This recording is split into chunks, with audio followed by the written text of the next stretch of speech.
आसमां पा लिया है तुम्हें पाके हमने, जहां पा लिया है तुम्हें पाके हमने।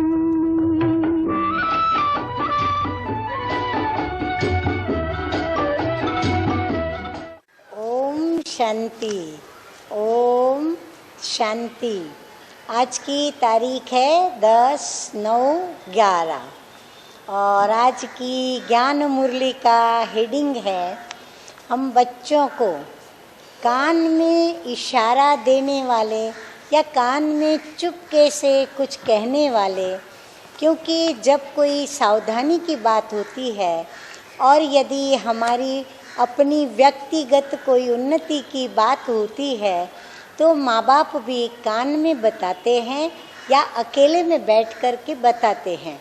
तो मीठे मीठे बाप दादा भी हम बच्चों को हमारे कान में बात बताते हैं और हम बच्चों को इशारा दे करके सावधान करते हैं। मीठे मीठे बाप दादा कहते हैं, मीठे बच्चे आपस में एक दो को बाप की याद में रहने का इशारा देते, सावधान करते, उन्नति को पाते रहो। हाँ, सबके बीच में हम किसी को कहें नहीं, सबके बीच में इशारा न दें और सबके बीच में हम उनको उनकी उन्नति के विषय में शिक्षाएं न दें। अच्छा, आज का प्रश्न है, बाप समान नॉलेजफुल बनने वाले बच्चों के जीवन की मुख्य धारणा सुनाओ। हाँ, हम सब बच्चे मीठे मीठे ज्ञान के सागर बाबा से ज्ञान लेकर के मास्टर नॉलेजफुल बनते हैं, तो हमारे जीवन की मुख्य धारणाएं ज्ञान की क्या क्या होनी चाहिए। उत्तर है, नंबर 1 है वो सदैव मुस्कुराते रहते हैं। नंबर 2 है कभी भी किसी भी बात में उन्हें रोना नहीं आ सकता। नंबर 3 है कुछ भी होता है नथिंग न्यू, वो चिंतित नहीं होते, दुखी नहीं होते, अशांत नहीं होते, डिस्टर्ब नहीं होते, तो इसीलिए उनकी स्थिति बड़ी एक रस रहती है, नथिंग न्यू। फिर ऐसे जो अभी नॉलेजफुल अर्थात रोना प्रूफ बनते हैं, जो कभी किसी भी बात में अशांत नहीं होते, उन्हें ही क्या प्राप्त होता है? ऐसे बच्चों को स्वर्ग की मीठे मीठे बाबा कहते हैं बादशाही प्राप्त होती है। कहावत भी है कि जिन रोया तिन खोया। हाँ, जिसने रोया उसने सब कुछ खोया। रोने वाला अपना पद गंवाते हैं।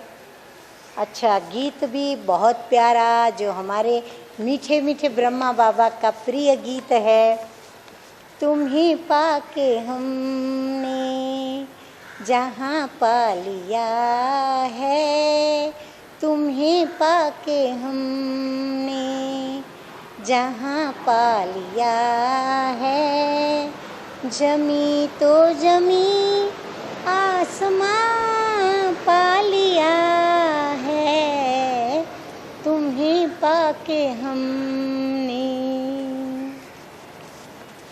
धारणा के लिए मुख्य सार है, नंबर 1, एक बाप में ही सच्चा शुद्ध मोह रखना है। हाँ, एक बाप से प्यार होगा तो एक बाप में ही मोह रहेगा और उसे ही याद करना है। देहधारियों से ममत्व निकाल देना है। अब ये कौन कह रहा है? हाँ, मीठे मीठे बाबा कह रहे हैं। और फिर बाबा देखो क्या कहते हैं, कहते हैं ट्रस्टी होकर संभालना है। क्या? जो भी गर्भग्रस्त व्यवहार में हम रहते हैं और जो कुछ भी प्रवृत्ति मार्ग में जो कुछ भी हमारा अपना है, उन सभी को बाबा की अमानत समझकर ट्रस्टी होकर के और रहना है और यूज़ करना है।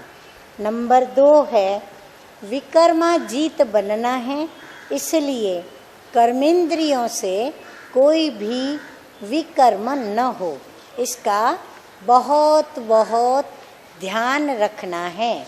अच्छा, आज का वरदान है, शक्तियों को करामत के बजाय कर्तव्य समझकर प्रयोग करने वाले पूजन व गायन योग्य भव। याद द्वारा जो शक्तियों की प्राप्ति होती है उन्हें करामत समझकर प्रयोग नहीं करना, लेकिन कर्तव्य समझकर कार्य में लगाना। करामत माना जैसे जादू होता है ना, तो हम क्या करते हैं, चलो हमको कोई सिद्धि प्राप्त हुई या फिर हम सिद्धि की परीक्षा लेंगे और हम सोचते हैं चलो मैं ये करके देखूं, मेरा इसमें जादू चलता है, मेरी शक्ति काम करती है। तो बाबा कहते हैं ऐसे हमको करामत के रूप में उसका उपयोग बिल्कुल नहीं करना है, परंतु कोई कर्तव्य है, किसी का भला करना है, कल्याण करना है, मदद करनी है, दुख दूर करना है, तब हमको शक्तियों को कार्य में लगाना है।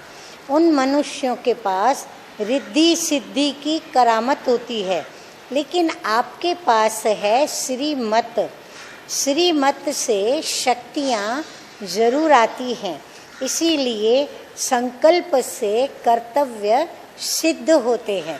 इसीलिए कभी भी हम कोई संकल्प करके किसी के कर्म को या कर्तव्य को करें तो ये यथार्थ नहीं होगा। संकल्प से किसको कार्य की प्रेरणा दे सकते हो, यह भी शक्ति है, लेकिन श्रीमत में जब अपनी मन मत मिक्स न हो तब गायन और पूजन योग्य बनेंगे। अच्छा, स्लोगन है आज का, मीठे मीठे बाप दादा कहते हैं कि किसी भी प्रकार की हलचल में दिल शिकस्त होने के बजाय बड़ी दिल वाले बनो। हाँ, अंदर में उदास निराश नहीं होना है, परंतु बड़ी दिल वाला बनकर हर्षित मुख और अचल स्थिति में रहना है। अच्छा, मीठे मीठे सिकिलदे बच्चों प्रति माता पिता बाप दादा का याद प्यार, गुड मॉर्निंग और नमस्ते। रूहानी बाप की रूहानी बच्चों को नमस्ते। रूहानी बच्चों का रूहानी बाप दादा को याद प्यार, गुड मॉर्निंग और नमस्ते नमस्ते। ओम शांति, ओम शांति।